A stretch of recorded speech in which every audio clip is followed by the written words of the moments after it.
B'Shem Hashem Na'aseh V'Nasliach. Welcome everyone to our weekly shiur on the Parasha with the Perush of the Zera Shimshon. We are doing Parashat Lech Lecha be'ezrat Hashem. We're going to be covering Derush Tet Vav, the 15th Derush of the Zera Shimshon on the Parasha. Before we go into that, I just want to give a huge shout out and a mazal tov to two new Chatans. Yes.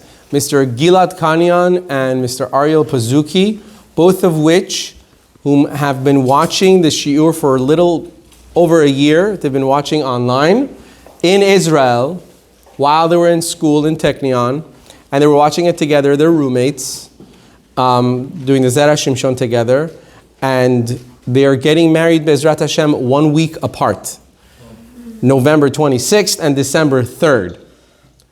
It's beautiful. It's incredible. You see the works of the Zechut of the Zera Shimshon working itself, Baruch Hashem. For those that mamash, they would watch it religiously. Every week they would send me pictures. So Mazal Tov to them and their future wives, Gilad Kanyan and Shira and Ariel and Hadassah. May they be zocheh to a bayit ne'eman be'Yisrael. And may the Zechut of the Zera Shimshon be the same for all the singles out there. May HaKadosh Baruch Hu send you your zivugim bekarov, bizmano, b'zchut the Zera Shimshon. And in the Zechut of the Zera Shimshon, may HaKadosh Baruch Hu protect all of Am Yisrael from mikol tzara v'tzukah u'mikol nera mahala. Protect the tzva hagana le'Yisrael. May Hashem protect them and also bring all the captives of Am Yisrael back home to their families in the Zechut of the Zera Shimshon, dedicated to all of them and all the injured of Am Yisrael. May they have a refuah shelema, dedicated also for the refuah shelema of Yosef ben Monavar, Malkiel ben Soraya, Ariel David ben Farahnaz, Meir ben Parvin, betoch sha'ar kol chole Am Yisrael. Midrash Yalkut. There's an interesting Midrash on Tehillim.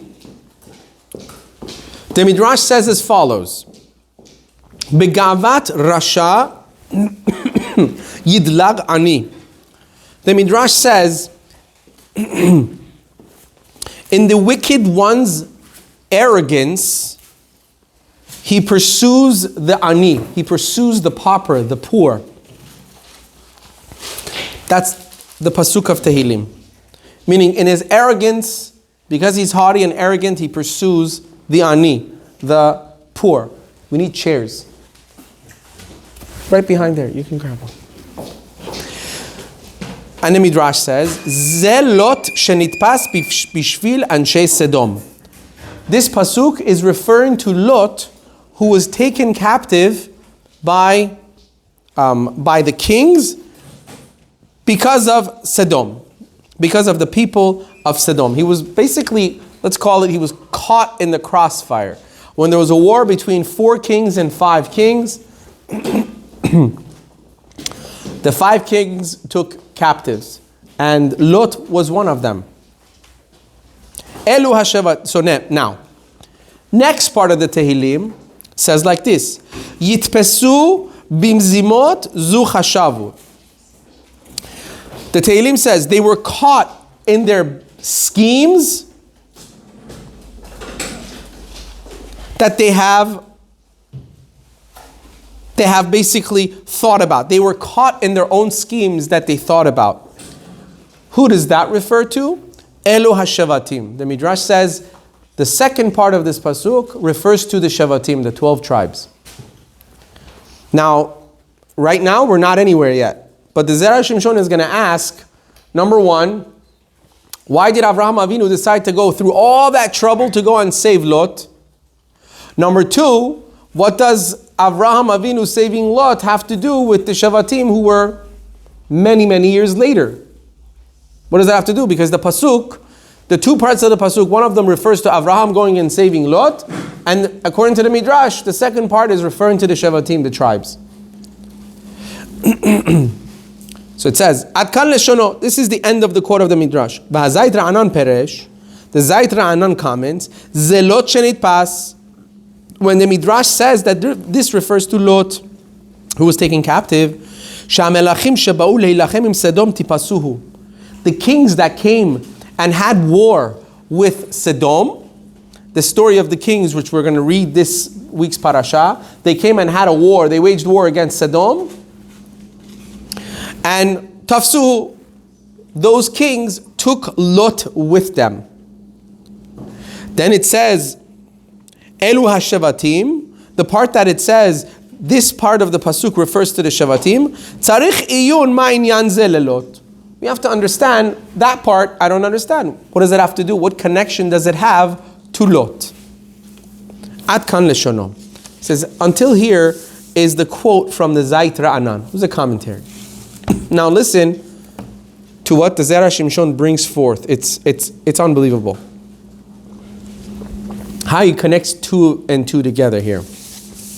Venirele Taretz says we could answer this in the following way. Deita Midrash, the Midrash says in Yalkot Shimoni, Shahatam she'Avraham hevi atzmo besakana kol kach gedola. The reason why Avraham Avinu put himself in such a danger, you have to understand, which he's going to mention. Lirdov, what did he do? He went to pursue Lot and free him from his captors. O im Eliezer lavado, o im 318 yelidei beto. There's two differences of opinion here in the Torah, or in the commentary.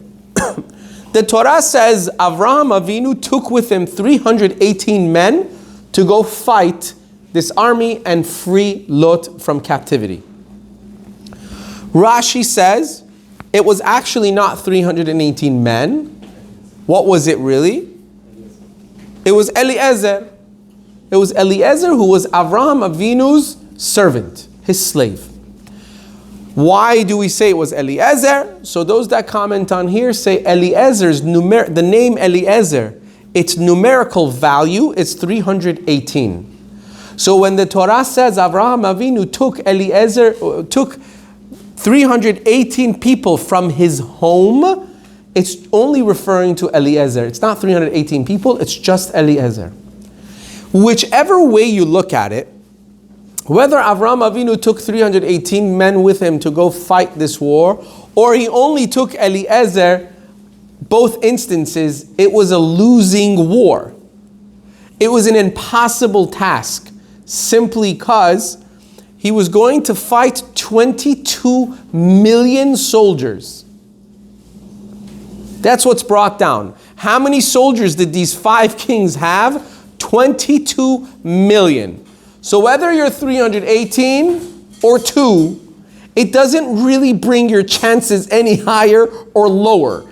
Dead man or dead men. No big difference really. So it was a huge risk Avraham Avinu was taking. And all because of what? He was obviously going to depend on a nes. He was depending on miracles to happen for him, which it did. What happened? The Midrash says that Avraham Avinu would take dirt from the ground and throw it in the air towards the army, and the dirt in midair would turn into arrows and would fly into the enemy. That's a huge miracle. So Avraham Avinu was depending on these miracles to happen for him. Why put yourself in that kind of a situation? Why risk it all for Lot? Okay, we understand, he's your cousin, or understood, right? But there's the possible and there's the impossible. The Torah doesn't say that Avraham Avinu opened the lines of communication for a swap or whatever with the neighboring nations or whatever. This was not, chatting with them. He went to war with them. He didn't use the channels of democracy. So if he had decided to use the channels of democracy and stuff, okay, fine. He's trying his way to see if he's going to be able to save Lot. But he didn't. He went straight for war. And he beat them badly. Badly. So the question is, why? Why did he do this?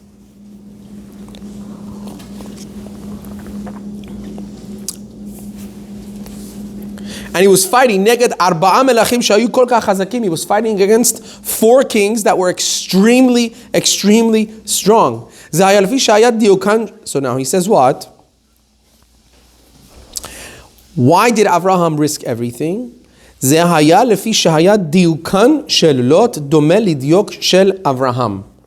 We've heard this other places. It's brought down that Lot's image, his face, what do you call it? His features mimicked those of Avraham Avinu. He looked like Avraham Avinu. They were related. So he looked like Avraham Avinu. Some people were mistaken Lot for Avraham Avinu. So it says Avraham Avinu risked everything to go save Lot because he looked like him. Why? Not because he's like, I can't see my beautiful features be taken captive, even if it... No, had nothing to do with that. This is why it says that Avraham Avinu heard that his brother was taken captive. He wasn't really his brother. They were cousins. So why does the Torah say that Avraham heard that his brother was taken captive? It says that the Torah was trying to say that they were so close, they looked so alike that someone could take them as twins, like brothers. Right? He looked like his brother because he literally looked like him. So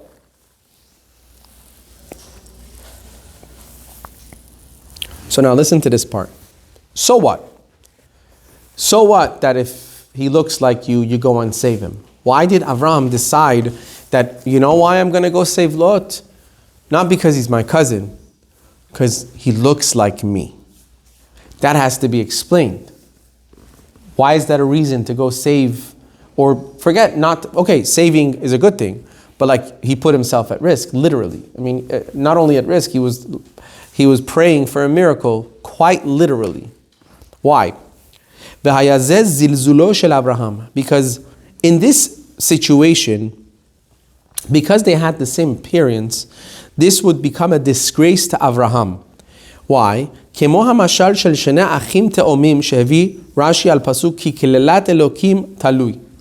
says because just like what Rashi explains on the pasuk says, when someone has been given the death sentence, and he's been stoned and then he's hanged, the Torah says, do not let the body of the person to be hanged overnight.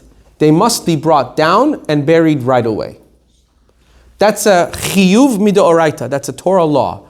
Jews are not allowed to leave the bodies of those punished by death just hanging. Why? Rashi says, imagine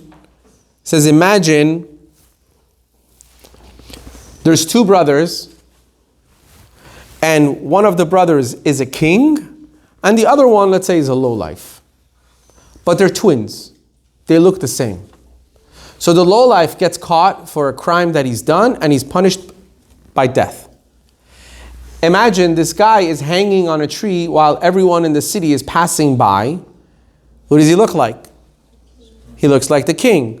Many people won't even know it's not the king, and they'll think the king is hanged. Those that do know that the king is the king and he is in his past and this is not the king, still they'll draw some kind of connection. Oh, look at the brother of the king. They look so alike. This is what happened, right?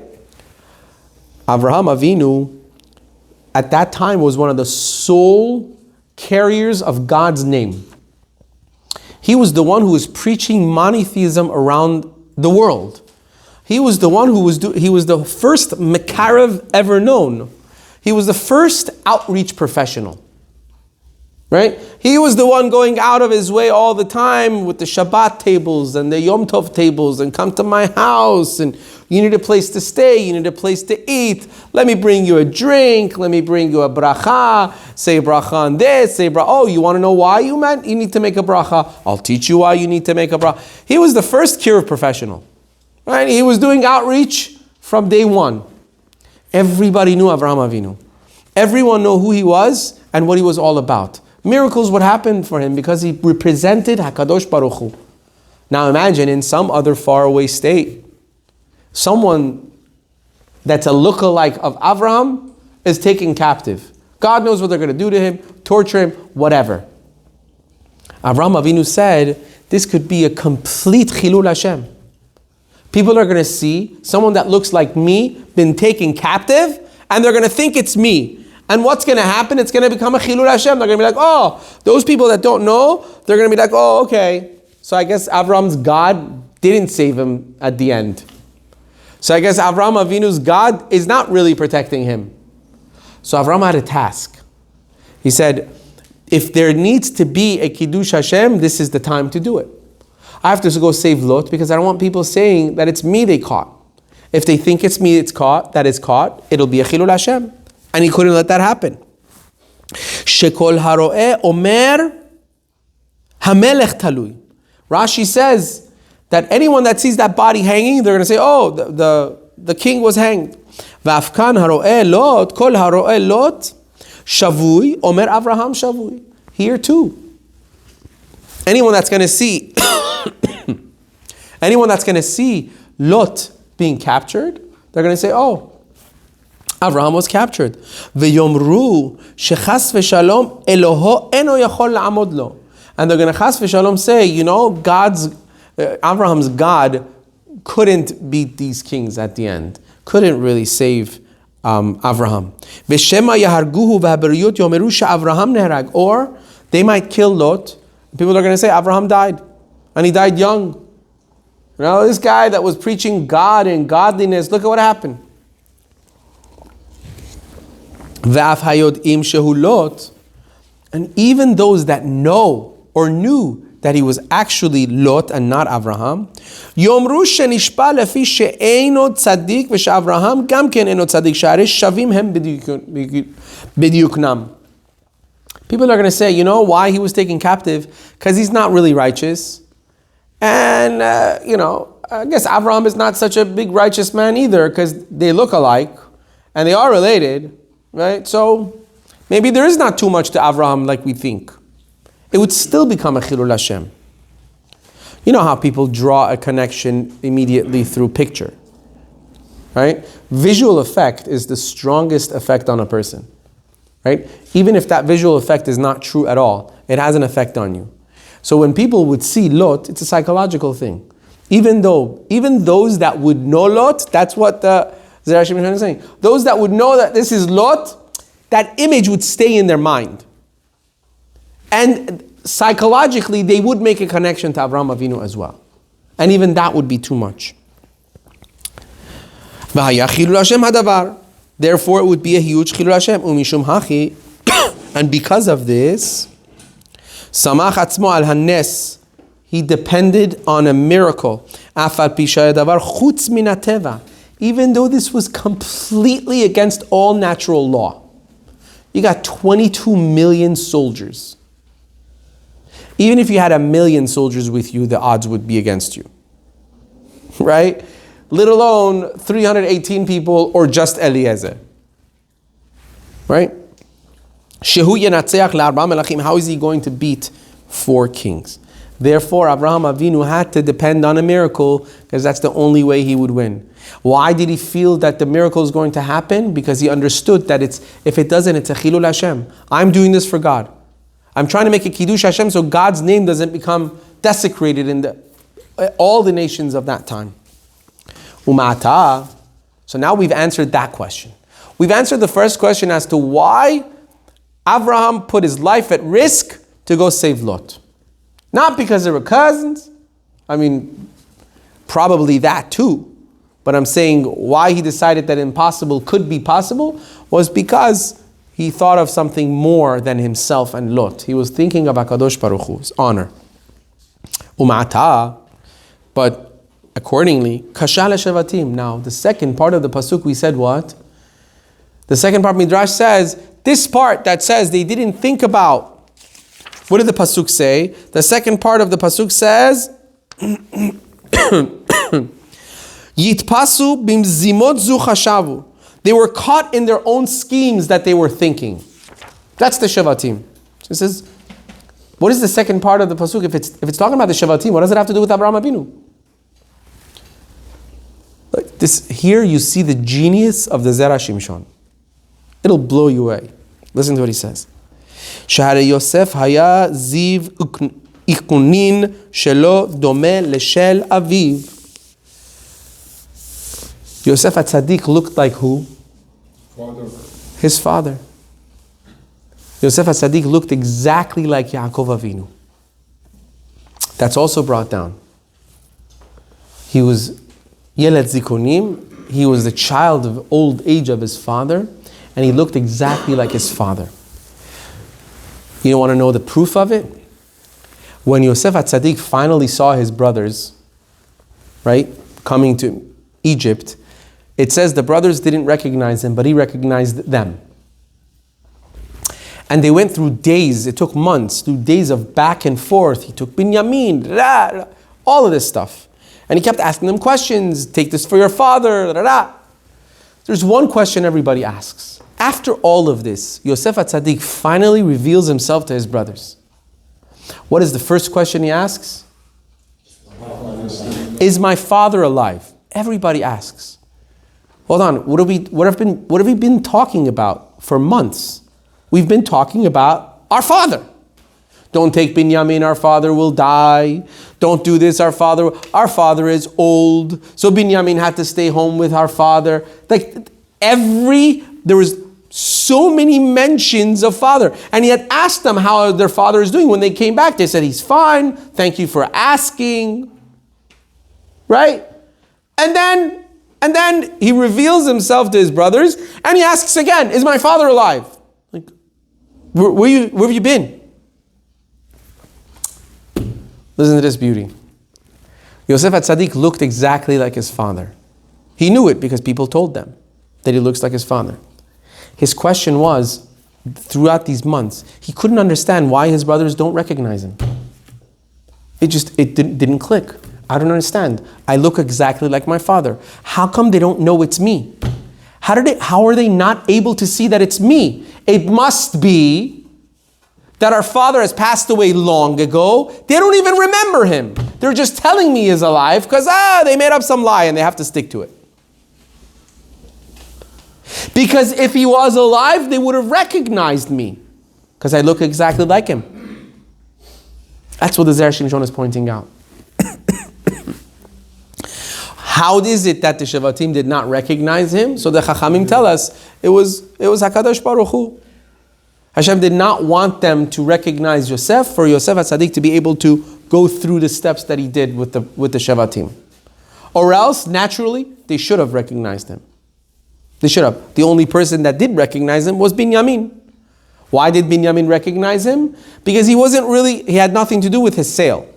So he wasn't involved in all of it. So as soon as he saw him, it's like, hello. He looked exactly like his father, right? Even though he was older, even more so, because he had grown a beard and everything. Even more so, they should have recognized who he was, but they didn't. So he says, that's why the second part of the Tehillim is connected to the first part, which talks about Abraham and Lot. The second part is chastising the Shevatim, saying they got stuck in their own scheme. Why? It says because the Shevatim, when they wanted to kill their own brother, and they finally decided not to, and they sold him, didn't they think that the Umot HaOlam, those that will capture Yosef later on, wouldn't they say, we captured Yaakov Avinu, one of the patriarchs? Because he looked exactly like Yaakov. Why didn't they think that? Why didn't the Shevatim think of the Chilul Hashem that would happen when they would sell Yosef? Because he looked exactly like Yaakov Avinu. They dropped the ball on that one. So therefore the Tehillim, the Midrash is saying, Tehillim is beautifully connecting these two. It says, Avraham Avinu went to save Lot. Why? Because he said, I have to make a Kiddush Hashem. I can't let it become a Kiddush Hashem. Why? Because Lot looks exactly like me. And then the second part of the Pasuk in Tehillim says, you know who didn't think like Avraham Avinu? The Shevatim. They made a scheme and they got stuck in their scheme. Why? Because in their scheme, they should have thought of the same exact problem Avraham Avinu thought about years ago before them. They should have thought, what if there's going to be a Chilul Hashem because of Yosef? He looks exactly like our father. Everybody knows Yaakov Avinu. Everybody knew. Listen, we're famous. Avram, Yitzchak, and Yaakov were famous, always. They were the patriarchs. Everybody in the generation knew about them. Everybody. Abraham was the one who was going around the world bringing people to godliness. Yitzchak Avinu. Yaakov Avinu, the father of the Shevatim. You know, Yaakov Avinu says he had the largest and the most respectable funeral ever. Yaakov Avinu, when he died in Egypt, kings from all over the surrounding areas came and they put their crowns on his casket as he was being transferred into Israel. Do you understand? Kings that didn't believe in God, didn't believe in anything. But it was Yaakov. This righteous man has died. Everybody knew Yaakov Avinu. Everybody knew him. Countries knew them. So here he says, that's what the Tehillim is saying. The Shevatim should have thought about that and not have acted the way they did. If they would have thought about it, they wouldn't have. So he says, so too here, one of the kings that had captured Lot was whom? None other than Nimrod. Nimrod. That's why they call him Nimrod today. Nimrod. And he just wanted a piece of that cake. What did he want? He wanted to have Lot as a slave to say, if I can't beat Abraham, at least I'll have a slave that looks exactly like him. That made him happy. But what did Abraham say? No can do. Can't have me. Can't even have my look-alike. I can't say how we say that in Persian. Maybe I'll say it off camera later. But there's a funny saying that goes with that. You know, the Zera Shimshon is talking about the Kiddush Hashem or the vice versa. Am Yisrael, our nation, is tasked with the holiest task of all. We have to be a light unto the nations. That is our task. We had the riddle of the week this week in Bet Knesset, those that come to Netzach for Shabbat. And the riddle of the week spoke about how, even in times that maybe you don't have an obligation to do a certain thing, might not even be your mitzvah to do that certain thing, you still have the obligation to do it in order to make a Kiddush Hashem. Why? Because when a person sees you and says, this is Mr. or Mrs. So-and-so, and they're Jewish, right away you become like Avraham Avinu. Right away you become like Sarai Menu. You stand for something much bigger than yourself. And you have a huge responsibility on your shoulders. People look at you. People see how you act. People see the decisions that you make. And we always have to make decisions in our lives that make a Kiddush Hashem. We learn that from all of the Avot. And we see how Tehillim chastises the Shevatim for not thinking about it. Now, do we know that a Chilul Hashem was done because of it or not? I don't know. But Tehillim discusses the fact that they should have thought about, what if? What if? You know, I speak about this to like younger adults as well. Many times we go to these amusement parks and stuff like that. Cutting the line, trying to get ahead. You know, what if there's a Chilul Hashem? What if somebody sees and goes, look at that Jewish kid. Just cut the line in front of 30 other people. That's a huge Chilul Hashem. That's a huge Chilul Hashem. We have to stand for something much better. I told you guys what that neighbor said to me once when I had a lost package behind their door. You would think people don't look at you. You would think people don't judge you. But everybody is. Everybody. Especially when you look like a Jew. When you walk like a Jew. You have a kippah on, or you're doing something else that clearly people know that you're a Yehudi. Already you're under a microscope. Every action is under a microscope. You're standing for HaKadosh Baruch Hu. So don't let the king say, look, the one that looks like me just embarrassed me. We are all created in the image of HaKadosh Baruch Hu. So when a person makes a chilul Hashem, you're like a twin to HaKadosh Baruch Hu. Your neshama is a twin. When you do a chilul Hashem, HaKadosh Baruch Hu says, they think it's me. And it's true. Why? Because we are Am Hashem. We are the nation of HaKadosh Baruch Hu. We are representing Him. So we are diukno of HaKadosh Baruch Hu. We are a twin to HaKadosh Baruch Hu. We have His rules, we have His Torah, we have everything we do is godliness. So when we do anything opposite of godliness, we're that twin that just went astray. We look like Hashem. Everyone's going to be pointing and go, look at their God. Look at what their God teaches. This is what it teaches. Cut the line in front of 30 other people. Sometimes I'm at a market and there is the express line. Right? The express line is like 10 or less items in your cart. And it happens very often that there's like 2 registers open. One of them is regular line, and the other one is the express line. And the regular line has a line like through the store. And the express line is empty. And they don't have enough workers. So what do? Sometimes when they see like the next person, the express line is empty, they'll call the next person into that line. That like says, okay, you have 30 items, it's okay, come over here, I'll take you because the line's getting too thin. I get so nervous when that happens. I get really nervous because I'm constantly thinking, someone's gonna come, see me with 30 items in an express lane. Naturally they're gonna be like, look at this guy. He's got a kippah on his head. Everybody's in this long, long line. And this guy thinks he's better than everybody else with 30 items in the express line. I hate it. Unless they make me go with other people and I'm able to constantly be like, they asked me to come here, they asked me to come here, they asked me to come here, then I'll go. If not, I'll be like, pass. Thank you so much. Take, Chelsea here instead, or whoever it is. I'm not, you know what I'm saying? They really look at that. It's happened to me. It's happened to me. I've seen it happen. Not to me myself, but I've seen it happen. I was in line.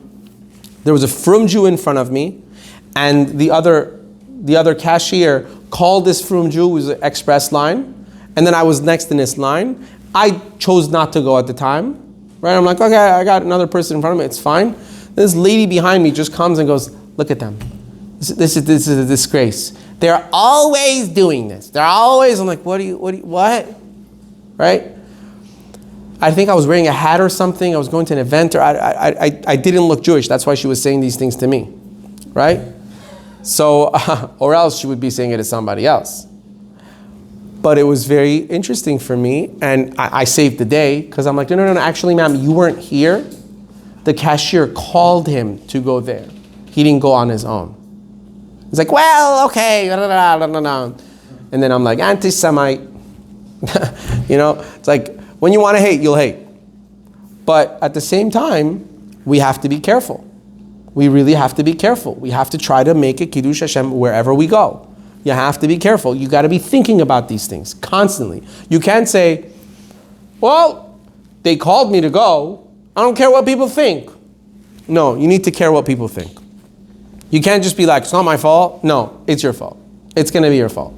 If anybody thinks the wrong thing about Am Yisrael, and you did something to make them think that, you're going to be held accountable for it.